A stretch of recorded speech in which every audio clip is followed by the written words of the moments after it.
All right, thank you everybody for joining us today.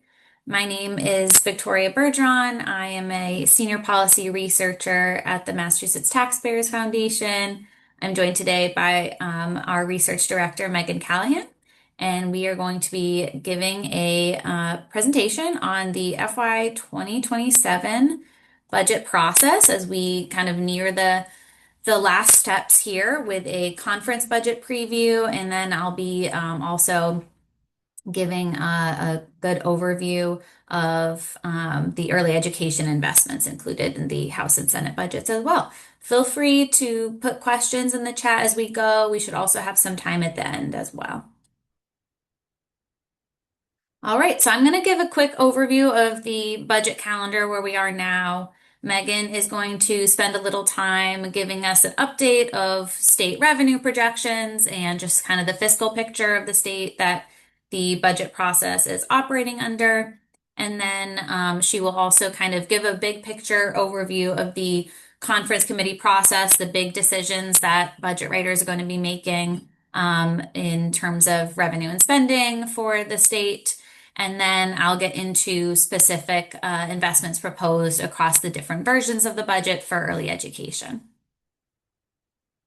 Before I get going, just wanted to mention some frequently used terms that you'll probably hear us use. If you've come to MTF's budget presentations before, you're probably familiar with these, but just in case if we have some new folks, so we're going to be discussing the fiscal year or FY 2027 operating budget, which is the state annual budget where they appropriate spending that is going to happen for state programs, state departments, state services.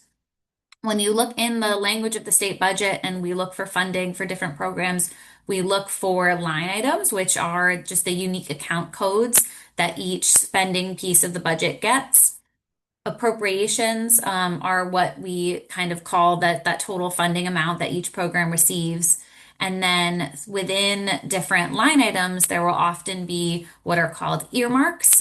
So I'll mention a few of these today when we talk about the early education investments in the budget. But earmark funding is essentially language within larger line items that set aside specific funding levels for smaller programs or initiatives that are funded out of a larger line item. For example, when we get to the early education budget, there is a pretty large line item for the Department of Early Education and Care administration and quality improvement initiatives, and there are often smaller earmarks included in that for programs like early educator scholarships, or often specific organizations will get earmarked funding as well. So that is earmarks. And then outside sections, I don't know that we'll talk too much about them today because there aren't really any related to early ed in the FY 27 budget. But in case you're in other conversations, especially, if you're in the healthcare sector or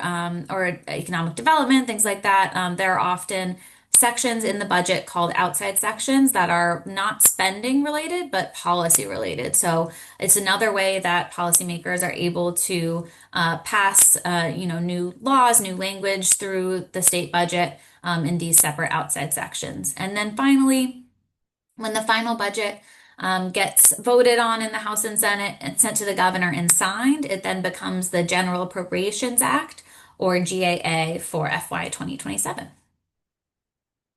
And I'll pause. Are there any questions in the chat yet, Megan? No, not yet. Okay, awesome. So where are we in the budget process? We are right at the tail end now that we are officially June 4th. Ideally, the budget should be hopefully signed into law by the governor by the start of the new fiscal year on July 1st. So we are at the last few steps of the budget process, which started back in December and January, where the governor, administration officials, and budget writers in the House and Senate came together and kind of made the first decision together to decide how much revenue they are going to be basing the budget off of for the coming year. So that happens at the consensus revenue hearing, where different the members of the administration and also different economic experts provide projections on the amount of tax revenue that the state is going to be collecting over the next year. so that they can begin to build the budget off of that. So every stage of the budget process, the governor, House, and Senate budget proposals are all basing their spending off of the same baseline consensus revenue figure. So the governor released her budget in January on January 28th. Then the House and Senate get a few months to kind of review that proposal and craft their own proposals as well. The House acts first with the House Ways and Means Committee releasing their budget proposal. They released it on April 15th. And then the full House of Representatives then provides amendments to the committee budget, debates those amendments, and then votes on a final House budget. The Senate acts next in May. So the Senate Ways and Means Committee, which is their budget committee, released their proposal on May 5th. And then senators then had a few days to propose amendments, debate that bill, and pass a Senate final version of the budget. So we're now in the conference committee, which is where in the month of June, House and Senate policymakers, three from each side, come together in one committee to build a final compromise budget. So there are three representatives that make up the conference committee and three senators that make up the conference committee. The representatives this year are the House Ways and Means Chair Aaron Michaelwitz, Representative Kip Diggs, and Representative Todd Smola.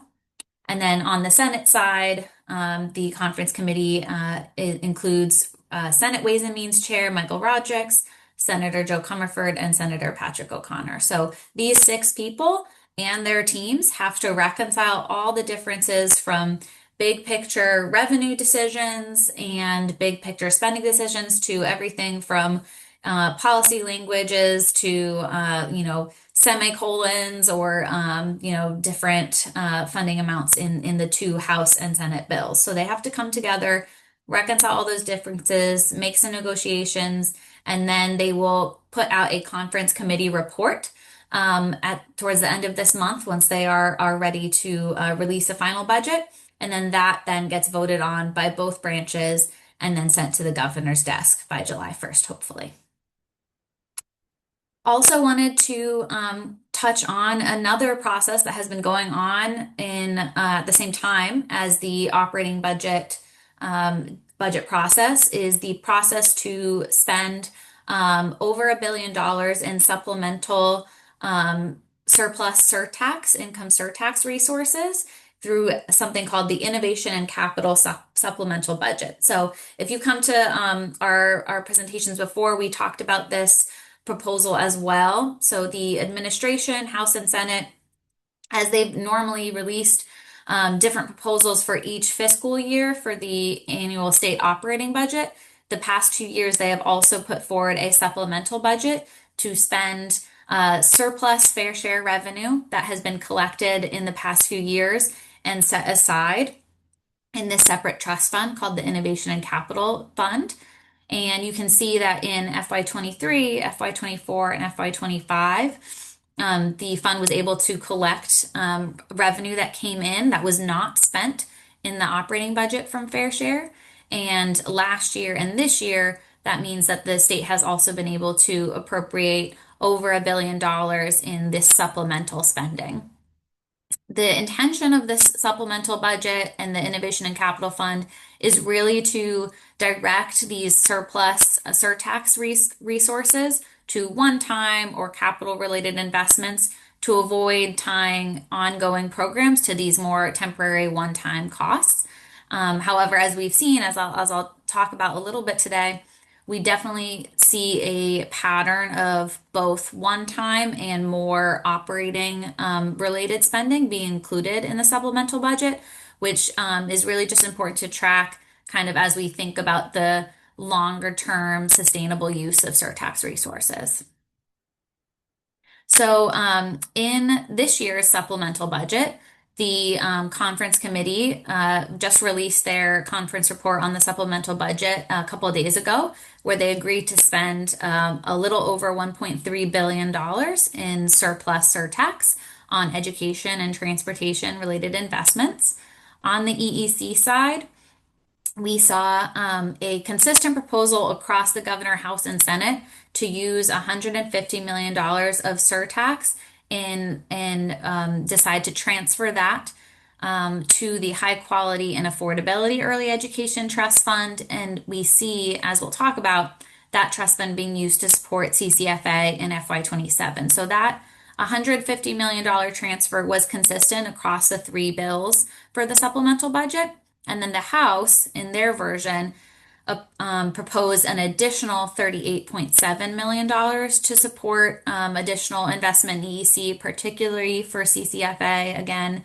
And we saw in the conference version that proposal was carried forward. So the final innovation and capital supplemental budget includes about $189 million for early education, again, mostly to support CCFA costs and expansion. And I'll turn it over to Megan for the next couple of sections. Great. Thank you. Hi, everyone. So I'm going to spend a pretty short amount of time talking about kind of a general state fiscal update because I want to make sure we have plenty of time to talk through all the conference dynamics. So we can move to the next slide. And what we've really been talking about throughout the budget development process is that there are kind of three primary factors that are impacting the state's fiscal position in FY26 and that have really kind of set the stage for the FY27 budget development process. So those factors are that we've seen in recent years a stagnation and even a slight decline in state tax revenue collections, which have been impacted by kind of larger economic factors. At the same time that we've seen that decline, we've also seen new and existing pressures on state budget spending growth. And the combination of those two inverse factors has led in the last few fiscal years to policymakers relying on more one-time or volatile revenue solutions to help put forward balanced budgets. Over time, those three factors working together can lead to structural budget gaps that need to be closed. And that's really the overarching challenge that we see policymakers reconciling with in the FY27 budget process is this larger structural budget gap that they first need to address before we can talk about maintaining or expanding existing state services. I'll talk about that and how it's impacting the conference dynamics in a couple of in the next section of slides. I'm gonna say that we'll move through the next like 3 slides relatively quickly. They're charts that we've included in prior versions of the presentation to show revenue trends or state spending trends over time. And you'll see on the next slide, revenue trends, which are generally going down over time. And then if you skip ahead to like the spending slide, Victoria, you'll see the inverse, which is state spending actually increasing over time.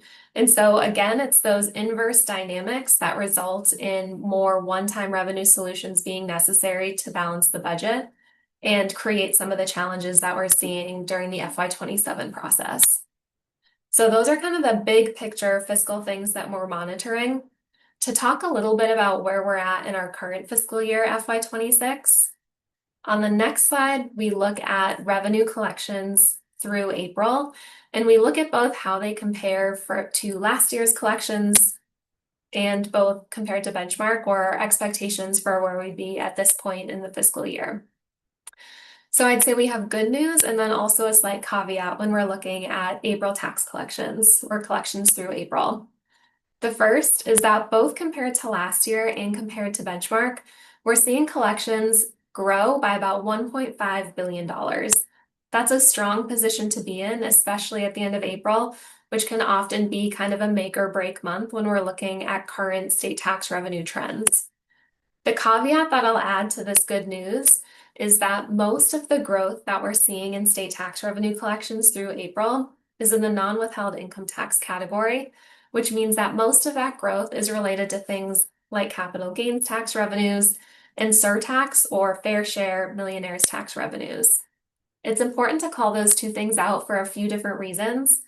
The first is that both of those categories of revenue tend to be more volatile than other types of revenue collected by the state. And so while it's positive that we're seeing them grow, we also need to know that it's just as possible in future fiscal years for them to drop pretty precipitously as well. The other reason why it's important to call these out is because these two types of revenues are unique in that they get treated a little bit differently when we're looking at the resources that are available to support general budgeted spending or that are generally available to support balancing the budget at the end of the fiscal year. There are specific processes for how the state can use capital gains, and as you all know, surtax revenues. And so we have to kind of hold them aside and segregate them when we're looking at the resources that are available to balance the budget at the end of the fiscal year. And also just to demonstrate kind of how FY26 revenue collections relate to the FY27 budget process. Perfect, thank you.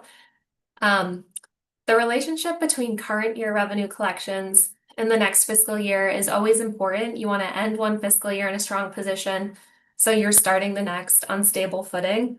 But I'd say this relationship is a little bit even more important in FY26 heading into FY27 because of that larger challenge, that larger structural budget gap challenge that I mentioned a few slides ago.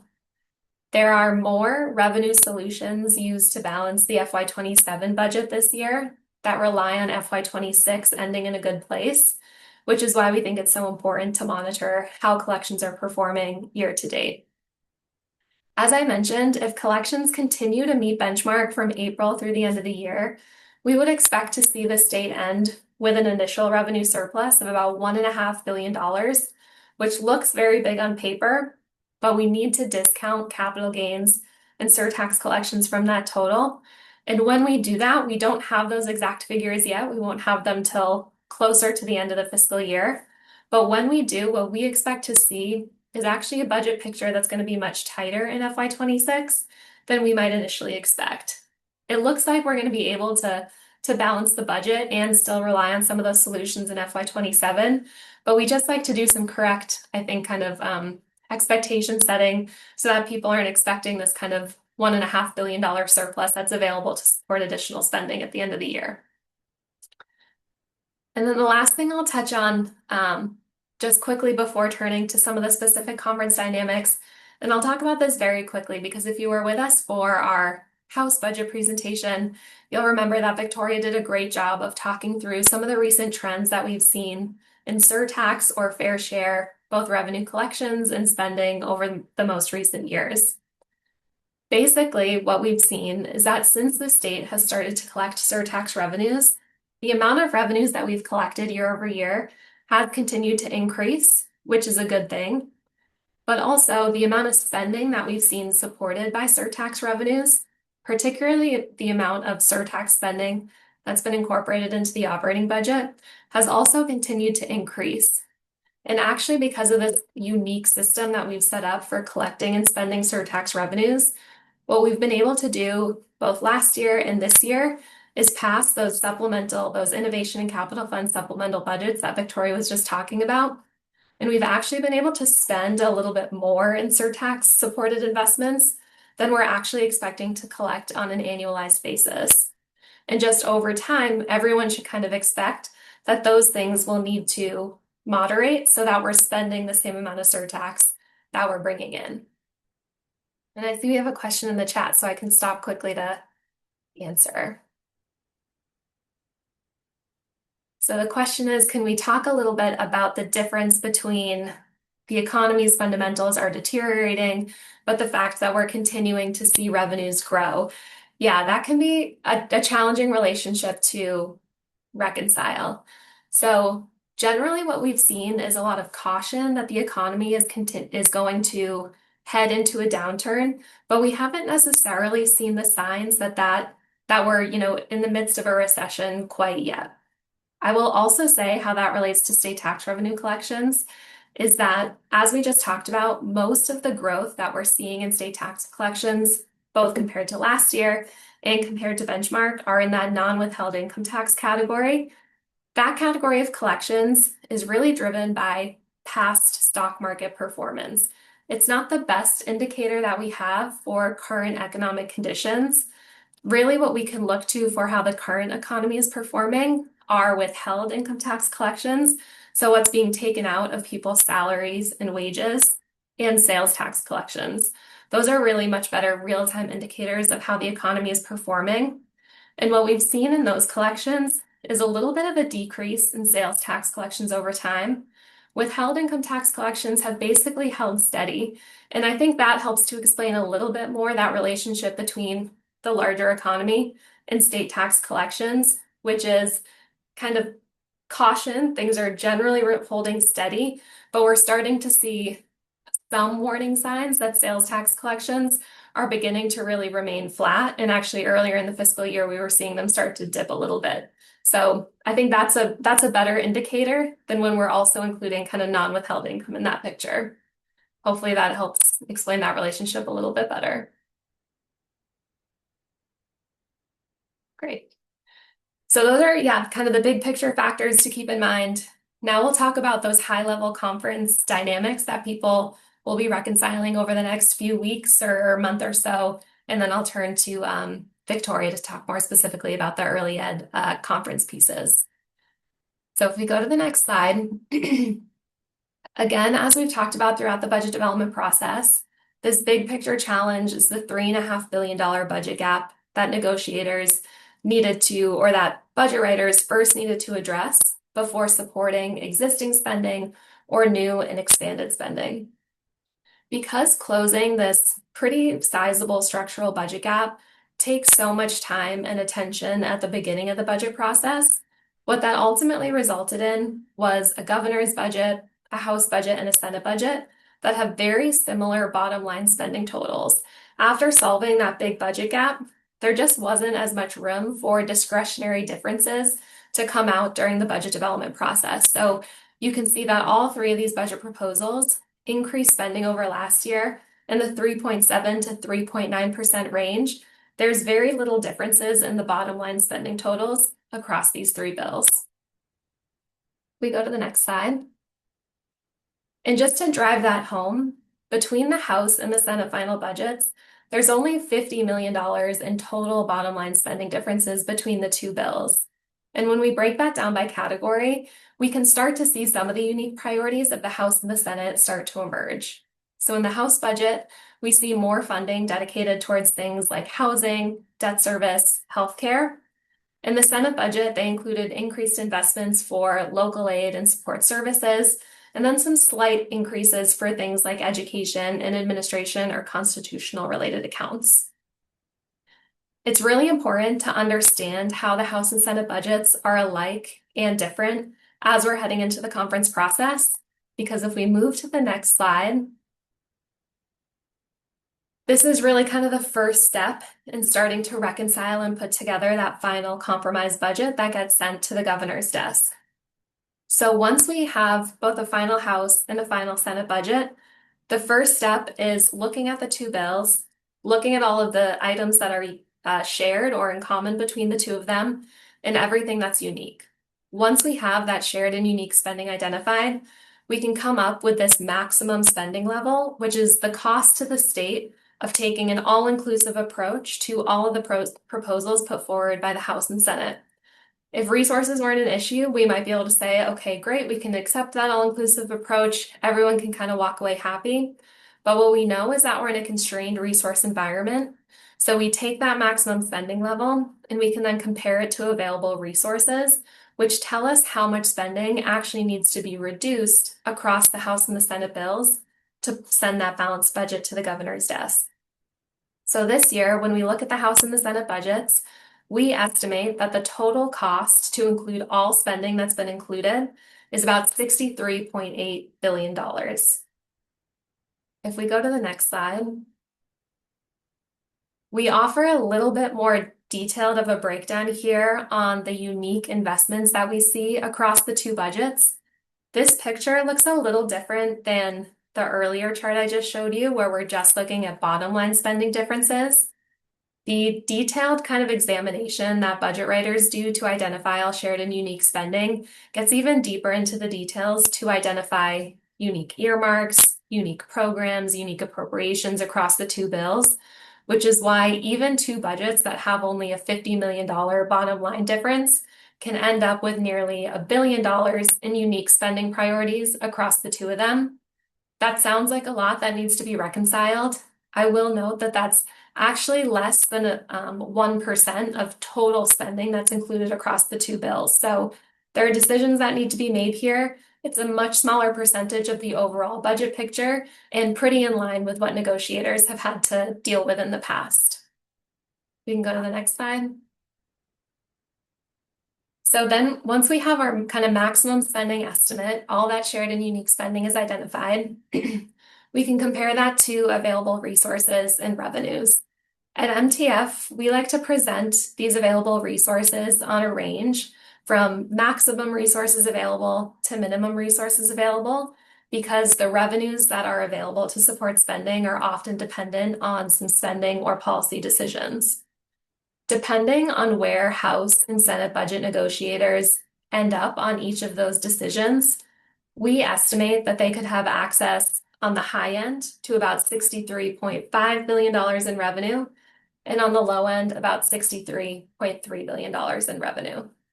I will say that very similar to the spending side of the ledger, this year I think it's notable that the House and the Senate rely on very similar revenue and resource frameworks to support spending. So while there are some decisions that need to be made to determine what's available, those decisions are much smaller than they've been in prior years. If we go to the next slide, and I know we're going fast, but I want to make sure that Victoria has time to get into the early ed details after this kind of big picture breakdown. So once we have our maximum spending estimate, and then we have our range of available revenues, we can compare those two things to come up with this estimate of how much spending needs to be reduced from either the House or the Senate budgets to send that balanced budget to the governor's desk.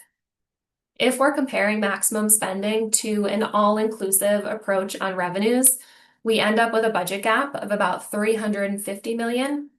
If they don't choose to take that all-inclusive approach to the resources that are available, that gap grows to about 535 million.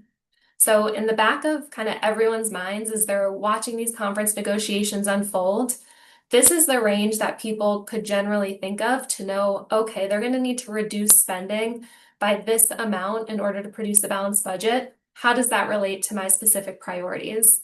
Victoria will talk about this specific to early ed in a little bit, but just a rule of thumb to remember in the conference process, if the same investment is included in the House and Senate budgets, that's generally guaranteed to be safe and make it through the conference process. It's those unique areas of investment where the House might be higher or the Senate might be higher in one area that are really subject to negotiation. And so those are the areas that people should kind of be keeping in mind when they're thinking about the potential changes that could emerge during conference. And then again, just to emphasize how, similar the House and Senate budgets are this year compared to last year, that 350 to $535 million range. Last year, the range was up to $750 million in differences that needed to be reconciled. So even though these are consequential decisions, there's much fewer of them this year than what we were looking at last year. And I just have two more slides before handing it over to Victoria. Once policymakers decide on where spending might need to be reduced in the final budget, the other decision points that they'll need to make are which of those programs, particularly education and transportation related, will be covered by surtax revenues or other general fund or trust fund resources. What we see in the surtax supported spending is a picture that's very similar to the larger budget. Over 96% of surtax supported investments are shared between the House and the Senate budgets. So there's really a very small amount of differences between how these resources are being used in FY27. The areas that could see some movement are the ones where there are unique spending initiatives. You can see in the early ed space in this table that there's about $48 million of investment supported by surtax revenue this year that are unique to either the House or the Senate. That's not to say that that 48 million would be reduced from either budget, but there could be some changes in how those investments are supported, whether by general fund or trust fund resources, or ultimately by the surtax. And then lastly, just to bring it back to a point that Victoria raised earlier, those operating budget spending decisions will also be made in the context of what was just agreed to in the Innovation and Capital Fund supplemental budget. This is a little less of a factor in the early ed space because there was broad agreement on, for example, that use of 150 million in surtax resources to the Early Education and Care Trust Fund. That was agreed on. And then we also saw them adopt the House's unique investments for early ed as well. But that should be considered alongside what we see in the final conference report to get that full picture of early ed investment for FY27. So I know that was fast, but I want to be able to now turn it over to Victoria to talk specific about the early ed stuff that we're watching. Thanks, Megan. And if there are any questions, again, feel free to put them in the chat and we can get through them as we go or at the end. I also think we'll update this particular chart before we send them out so we can see what the final breakdown was, although we already talked through the early ed specific proposals there. So, getting to the early education investments proposed in the House and Senate budgets, and what are the pieces that we are especially going to be tracking during the conference process. Taking a step back before we get there, again, this is probably a chart that's familiar to a lot of people. We just like to kind of set the stage by looking back through the before the pandemic to see how early education investment has really increased over the past few years. Between FY 2020 and FY 2026, funding for the Department of EEC more than doubled, growing by more than $1 billion. And you can see in the chart how initially during the pandemic, this increase was really supported, was able to happen, supported through federal dollars that came in during the pandemic, especially around C3 and some funding that was also supplemental for CCFA. But the state has really taken up the growth of that funding since federal funding expired.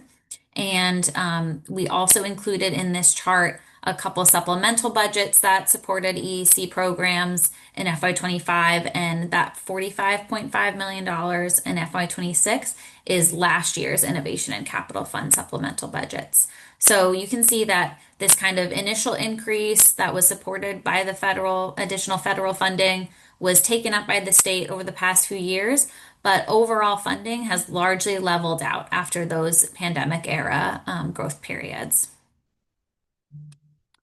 If we are talking about early education spending in the budget, as Megan kind of just talked through also with surtax and the decisions that budget writers will have to make during conference, not only are they deciding kind of total funding levels for different programs, but they're deciding how those programs are going to be funded by different resources that the state has available.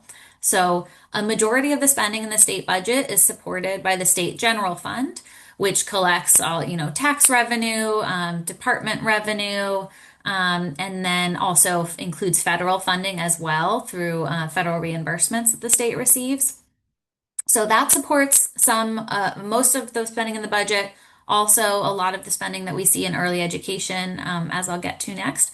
But EEC has also benefited the past few years from other funding sources, including the Fair Share Surtax and two trust funds, the High Quality and Affordability Trust Fund, and then the Operational Grant Trust Fund.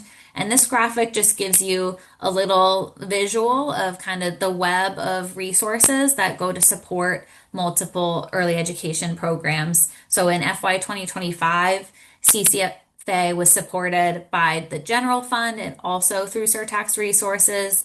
C3 received funding from the surtax and both of the trust funds.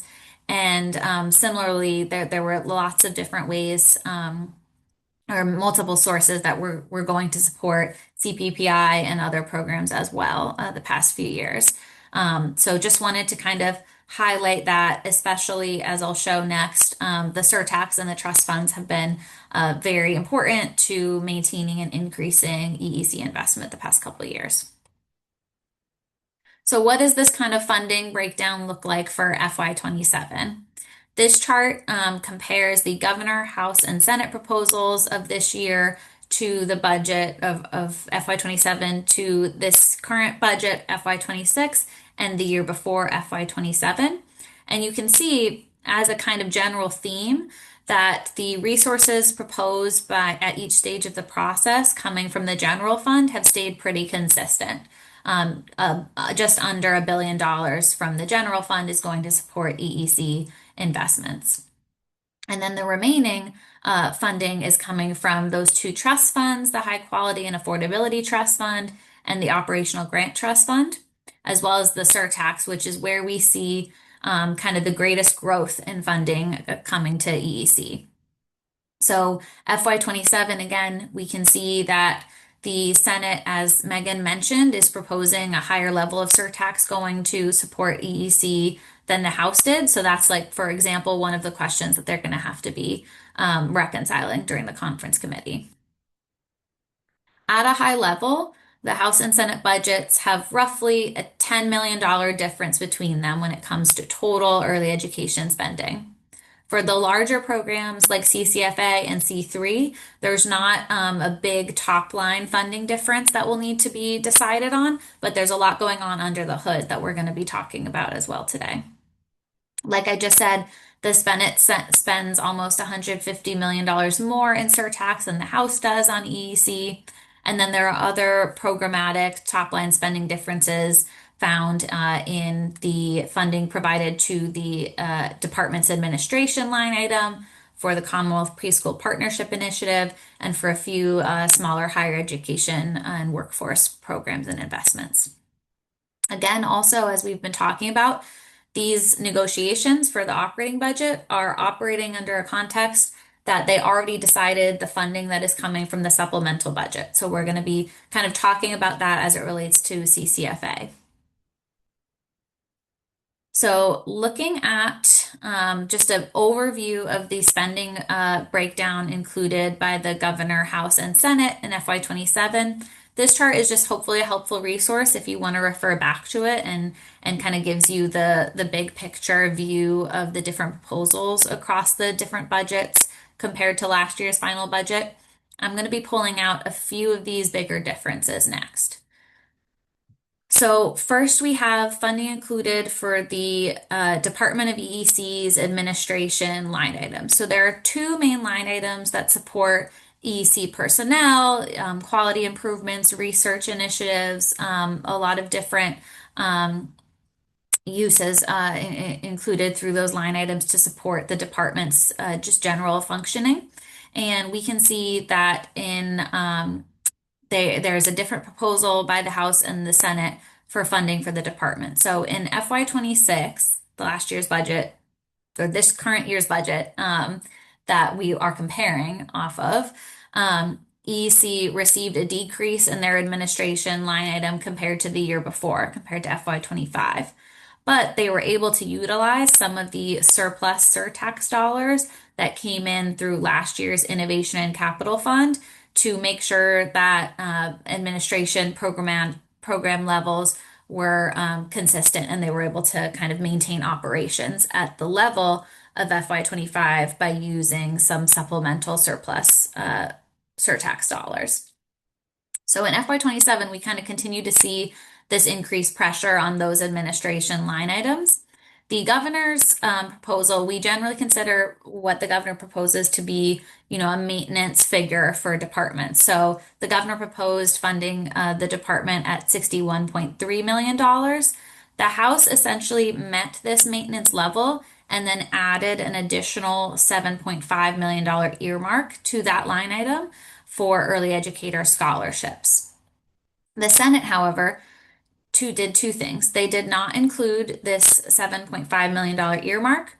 And then even setting aside that, just looking at the baseline funding for the administration, the Senate's funding number is about $3 million less than what the House provided in that line item. So that's one of the bigger funding decisions that the conference committee will have to decide between the House and the Senate funding levels for the department, and then also the inclusion of different earmarks in that item. Are there any questions on that one so far? Okay. If not, the next, and actually, I would say the definitely the largest difference in what we see the House proposed versus the Senate proposed for early ed is for CPPI. So in FY26, CPPI was funded at $20.5 million. We can see the chart kind of shows again the different funding sources that were used to support the program. So in FY26, 15.5 million came from the surtax and 5 million came from the general fund. CPPI is one of the governor's big early education priorities. So we saw in her proposal for FY27 a big increase to the program to expand participation to other gateway cities. So the governor proposed total funding for the program at $37 million, $32 million coming from the surtax. The House, however, in their House budget, only funded CPPI at $5 million. So very different compared to what the governor proposed, and then also a significant decrease compared to last year. When the Senate proposal came out, they kind of found a middle ground and proposed a total funding level of $28.5 million, fully coming from the surtax. So that difference between the 5 million and the 28.5 million, that's what the conference committee is going to have to negotiate to decide on a final number for CPPI funding. Also, just wanted to note that we also usually consider that $5 million out of the total appropriation for CPPI. CPPI will be set aside for the summer step up program as well. So again, this is kind of the biggest difference if you're just looking at total line item funding for different early education and care programs between the House and Senate. This is the biggest gap that we'll see. We'll see how they meet it. Other differences, though smaller, but still, again, will all have to be negotiated, are for funding for the child care resource and referral agencies, which the House funded level with FY26 levels at $20 million. The Senate Ways and Means Committee, when they initially put out their proposal, also had CCRNR funding at $20 million. But the CCRNRs received a amendment in the Senate budget through the Senate debate process that increased their funding level by $500,000 in the Senate final budget. So again, there will have to be some negotiation between the House and Senate numbers there. The Career Pathways Program, the House funded at $2.97 million, slightly less than last year, and the Senate did not include the line item for career pathways at all. So again, that'll have to be a decision that's made. And then finally, we already mentioned the earmark for early educator scholarships, which the Senate did not include in the administration line item. There's also a difference between how they funded a separate earmark that goes towards early educator scholarships. And then finally, for state Head Start grants, the House funding level provided $20 million, and the Senate, again, through the debate process, increased their appropriation to $21.5 million. Any questions on those pieces before I get to some of the nuances with CCFA and C3? Check. Okay, great. All right, so for CCFA, I'm going to break it into a couple different pieces. So in the operating budget, the House and Senate provide essentially the same breakdown for CCFA maintenance funding. They provide the same level of funding for the income eligible program at $623.6 million. And then there is a slight difference for DCF-DTA. The House provides $1.4 million more than the Senate in their operating budget. But we consider these funding levels to be consistent with maintaining current caseload access and annualizing past rate increases.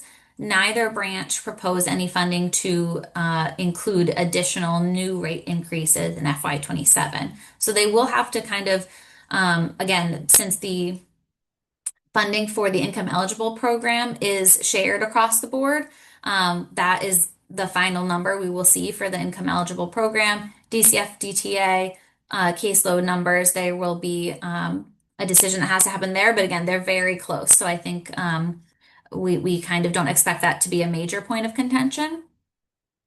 However, what we're still tracking, even though the total funding numbers are pretty consistent, we're tracking again the use of surtax and other resources to support CCFA going forward. So the House and Senate, they both utilize general fund, surtax, and trust fund resources to support CCFA in FY27. But also just wanted to highlight again that the $184 million that is coming from the High Quality and Affordability Trust Fund, $150 million of that is actually surplus surtax that is moving from the Innovation and Capital Fund to the High Quality and Affordability Trust Fund, as that was just confirmed passed in the conference version of the Innovation and Capital Supplemental Budget. So in total, about a third of CCFA maintenance funding resources is coming through the surtax now. So that's just something to track going forward. And we're also going to be tracking the kind of implications of the expansion funding that was included in the Innovation and Capital Fund supplemental budget to reduce the wait list. There was about $31.2 million included out of that $38.7 million in additional EEC funding in the supplemental budget that is going to be going towards reducing the wait list, going towards CCFA contracts and early educator personal childcare as well. And it's important to track because as we kind of compare funding that's included in the operating budget to maintain capacity and current rates, and then look at the expansion funding that is included in the supplemental budget, eventually next year that additional funding is going to have to be built back into the operating budget. So it's really important. It's something that we're tracking not just in early ed, but in a lot of education and transportation areas is funding that was included in the supplemental budget that is essentially operating, but is currently being funded with those one-time surplus resources. So that's definitely something to keep an eye out and just think about as we think of, towards the budget and future budget sustainability.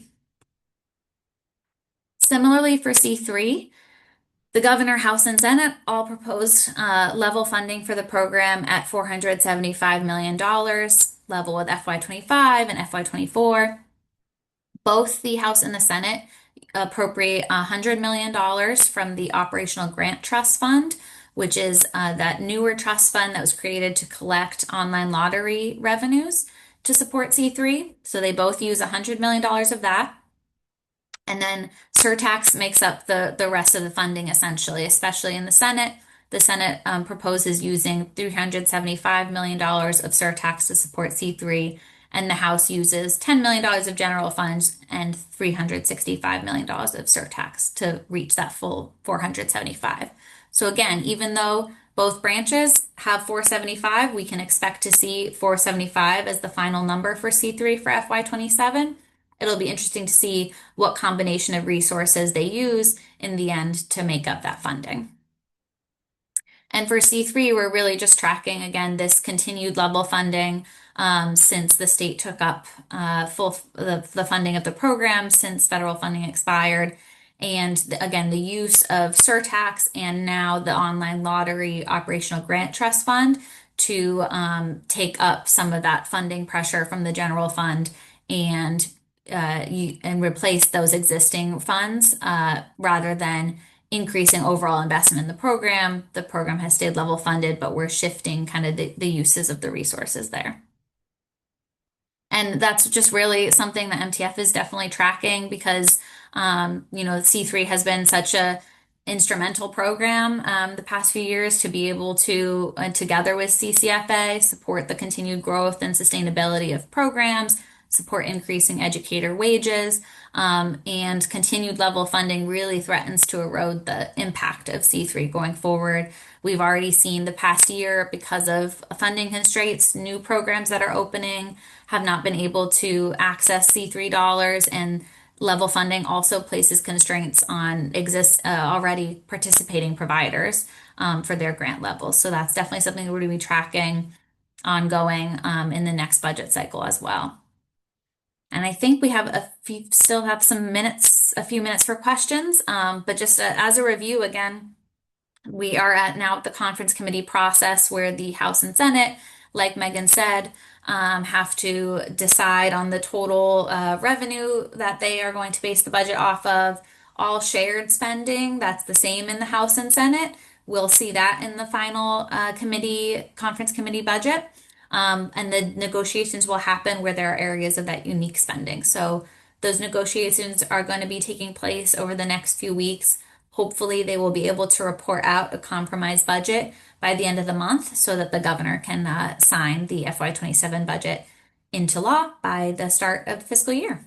And I will take down the screens now and we can see if there are any questions, feel free to raise your hands or write in the chat. And we will be saving these slides and sending them out to everyone who's registered, as well as the recording of this call.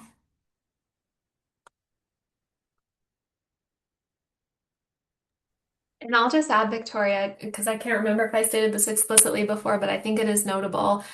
We talked a lot about how similar the House and the Senate budgets are this year, and those similarities could lead to a more expedited conference process than we've seen in more recent years. So last year was actually the first time in, I want to say at least 5 years, but definitely in kind of recent budget history, that the legislature actually sent their compromise budget to the governor's desk prior to that July 1st deadline.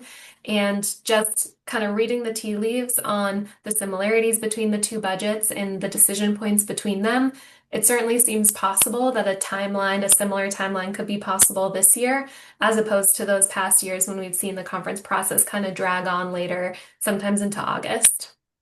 And I think we also saw that with the supplemental budget as well. This year there were a lot more similarities than last year, so that kind of came out. The conference committee came out with their compromise budget for the supplemental budget earlier than they did last year as well. So um, definitely is possible this year.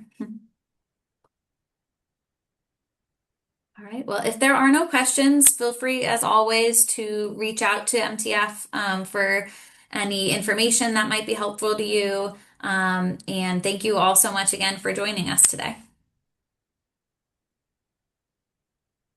Oh, there is a late breaking question in the chat. So great question, Melora. So anything for folks to do to advocate for at this point in the budget process? I know Megan, from your experience, there is, it is kind of a constrained timeline at this point. Mhm. I do think it is still very relevant for folks to advocate for their different priorities if there are, where there are differences between the House and Senate, and definitely advocating to those.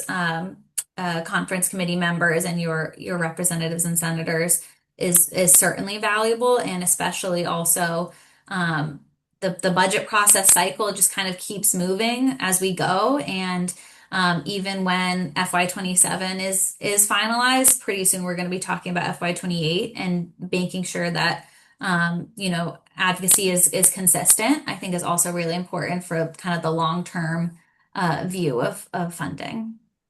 Can I clarify? Because I thank you for that. The thing that has me worried appropriately, because you guys have been beating these drums quietly and professionally for the last several of these meetings, is the structural budget Mhm. deficit and what's coming down the pike. There's the this year question, but obviously there's the next year question. Is that just like a house cleaning activity that has to happen? Like they need to figure that out? I mean, do people on the outside have any role in any of that conversation, or that's just like that's their job, roll up their sleeves, figure it out? That's a great question. So I think there is a role for outside players to play in that discussion as well. I think, one of the things that we've spent a lot of time talking about this year are there are a number of ballot questions that could be decided in November that would have legitimate and very serious consequences on the amount of revenue that's collected by the state. In particular, a question that could reduce the state's income tax rate from 5% to 4%. That would reduce ongoing revenue collections in Massachusetts by up to $5 billion dollars by the time of full implementation. That is probably the largest threat to the structural budget at this point. That's just a huge amount of revenue to take out of the equation. Um, the other things that we've been talking about that are just smaller in scale compared to a decision of that magnitude are things like continuing to pay attention to the use of one-time resources to support ongoing costs. That's a tool that can get you from one fiscal year to the next, but ultimately, ongoing operating costs are going to be most stable when they're supported by ongoing revenue collections. And so I'd say just keeping that in mind when thinking about advocacy, something like the Innovation and Capital Fund supplemental budget, though it has been used to support more operating costs in recent years, and we understand that there's a lot of demand for those costs to be met. I think one thing we always want to caution folks is that just know that those are one-time resources, and if they're used to support an ongoing cost, that adds to the structural budget gap in the future. So it's a combination of kind of inside decisions, but also outside influences can impact what those decisions ultimately are. Hopefully that helps to clarify. It's a challenging problem to solve.